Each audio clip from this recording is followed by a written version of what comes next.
Hello বন্ধুরা, স্বাগত জানাই MAAHS স্টাডি চ্যানেলে। অষ্টম শ্রেণীর ইতিহাস সাবজেক্টের প্রথম পর্যায়ক্রমিক মূল্যায়নের প্রশ্নপত্র এবং সিলেবাস আর নাম্বার বিভাজন নিয়ে আজকের ভিডিও। তোমাদের ক্লাস 8-এর ফার্স্ট সামেটিভ এক্সামে যে বিষয়গুলি পড়তে হবে অন স্ক্রিনে তোমরা দেখতে পাচ্ছ। দ্বিতীয় অধ্যায় তোমাদের আছে আঞ্চলিক শক্তির উত্থান, এইটি পড়তে হচ্ছে। আর 3 নম্বর অধ্যায় ঔপনিবেশিক কর্তৃত্ব প্রতিষ্ঠাতা। এই দুখানা চ্যাপ্টার মিলিয়ে তোমাদের ইতিহাস ফার্স্ট সামেটিভ এক্সাম এর প্রশ্নপত্র আসতে চলেছে এই দুইটি চ্যাপ্টার থেকে। তো চলো আমরা একটু নাম্বার বিভাজনটি দেখে নিই, কোনখান থেকে কত নম্বর আসবে, কয়টি MCQ আসবে, কয়টি SCQ আসবে, বড় প্রশ্ন কয়টি আসবে, সব প্রশ্নটা দেখে নেব। তোমাদের সব মিলিয়ে আসবে MCQ 1 নম্বরের MCQ অর্থাৎ মাল্টিপল চয়েস কোশ্চেন, সঠিক উত্তর বেছে নিয়ে লেখো থাকবে। SAQ অর্থাৎ 1 নম্বর মানের প্রশ্ন থাকবে, 2 নম্বরের প্রশ্ন থাকবে, 3 নম্বরের প্রশ্ন থাকবে আর 5 নম্বরের কিন্তু প্রশ্ন থাকবে। আর তোমাদের প্রথমে বলে রাখি, তোমরা সব মিলিয়ে পরীক্ষা, তোমাদের ইতিহাস পরীক্ষা প্রথম সামেটিভ পরীক্ষা কিন্তু 30 নম্বরের হবে।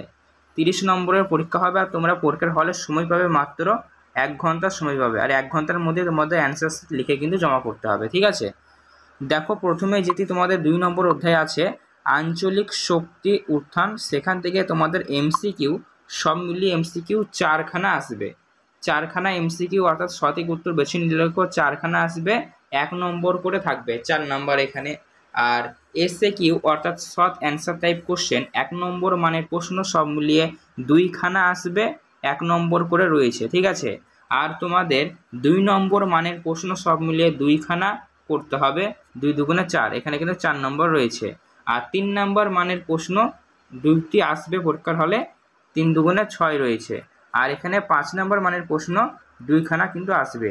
কিন্তু এইখানে অবশ্যই তোমাদের কিন্তু অপশন দেওয়া হয়েছে, ঠিক আছে? মানে এক্সট্রা কোশ্চেন থাকবে, তোমরা নিজের ইচ্ছা মতো লিখতে পারবে।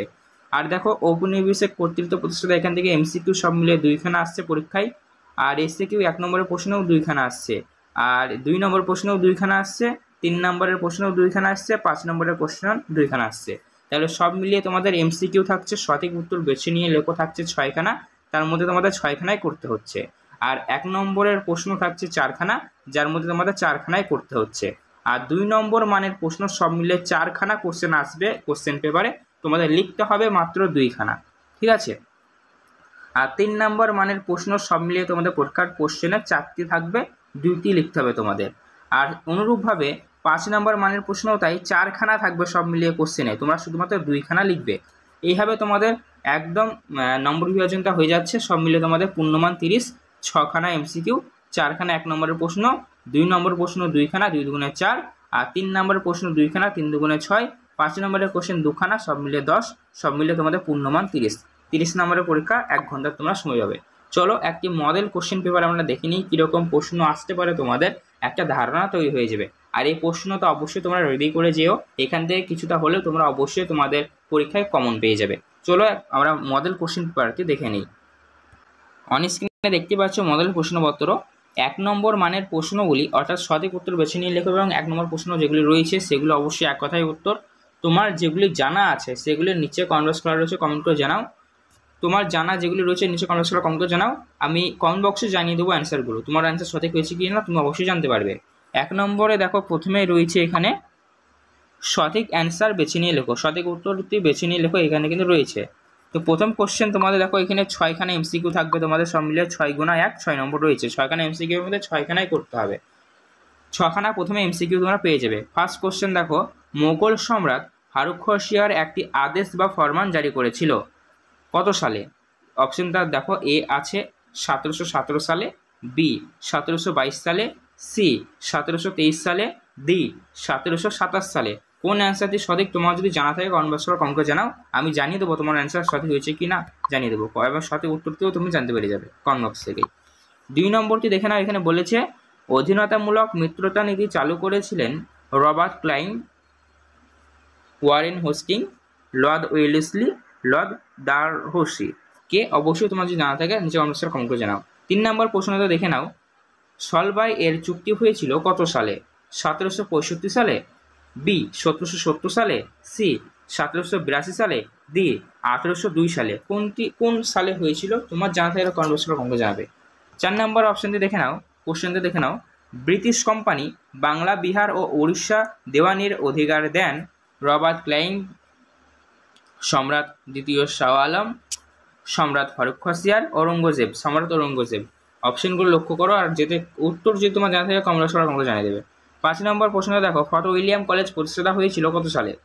1793 সালে, অপশন এ।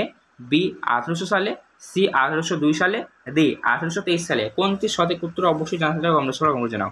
6 নম্বর প্রশ্নটা দেখো, এশিয়াটিক সোসাইটি কলকাতায় প্রতিষ্ঠাতা করেছিলেন William Carey, option A. B William Jones, C Lord Wellesley, আর ডি অপশন লর্ড কর্নওয়ালিস। তোমার যদি জানা থাকে কমেন্ট বক্সে কমেন্ট জানাও। তো এই গেল 6খানা এমসিকিউ। তোমরা তোমাদের পরীক্ষার হলে পরীক্ষার প্রশ্নে প্রথমেই 6খানা এমসিকিউ এভাবে পেয়ে যাবে, ঠিক আছে। তারপরে তোমাদের 4 নম্বর 1 নম্বরের প্রশ্ন 4খানা থাকবে, 4 নম্বর থাকবে, ঠিক আছে। দেখো এখানে যেটি দিয়েছে সেটি হলো ঠিক না ভুল সেটি নির্বাচন করতে দিয়েছে। প্রথমে দেখো কোশ্চেন রয়েছে 1727 সালে 1727 খ্রিস্টাব্দে মসজিদগুলিকে বাংলায় নাজিম পদ দেওয়া হয়। সঠিক না ভুল লেখো কিন্তু, ঠিক আছে। মুর্শিদকুলির মতো আলিবর্গী খানও বাংলায় ইউরোপীয় বাণিজ্যের বিষয়ে ইতিবাচক মনোভাব দেখিয়েছিলেন। সঠিক না ভুল, ঠিক না ভুল লেখো। তারপর 3 নম্বর দেখো, লর্ড ওয়েলেসলি সিভিক সার্ভিস বা অসামরিক প্রশাসন ব্যবস্থা চালু করেন। সঠিক না ভুল লেখো। তারপর দেখো 4 নম্বর দেখো, 1793 খ্রিস্টাব্দে কোম্পানি দশলা ব্যবস্থা চালু করেছিল, বন্দোবস্ত চালু করেছিল। সঠিক না ভুল কমেন্ট বক্সে জানাও।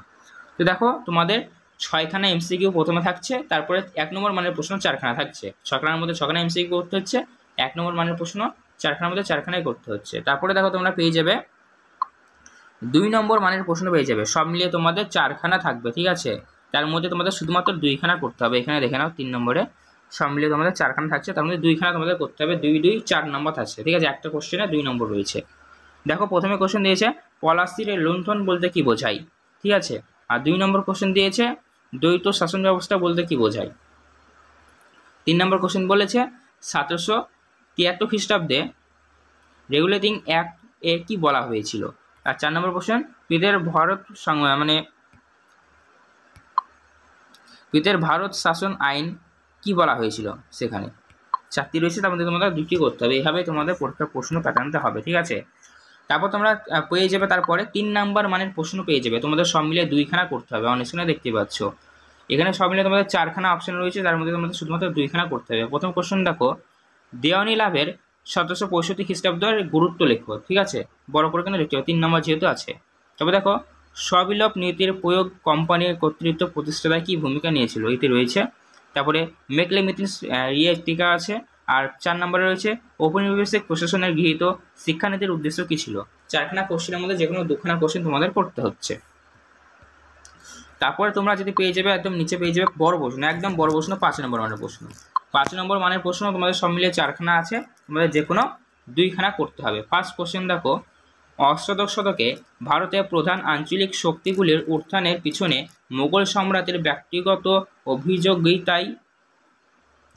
ব্যক্তিগত অযোগ্যতাই কেবল দায়ী ছিল। তোমার বক্তব্যের সমর্থনে বুঝিয়ে দাও। প্রথমে থাকছে 5 নম্বর প্রশ্ন। তারপর দেখো, পলাশি যুদ্ধ ও বক্সারের যুদ্ধের মধ্যে কোনটি ব্রিটিশ কোম্পানির ভারতের ক্ষমতা বিস্তারের জন্য বেশি গুরুত্বপূর্ণ ছিল। তোমার বক্তব্যের সপক্ষে বুঝিয়ে দাও। তারপর দেখো 3 নম্বর প্রশ্ন, লর্ড উইলিয়াম বেন্টিনের সংস্কারগুলি লেখো। আর দেখো 4 নম্বর, লর্ড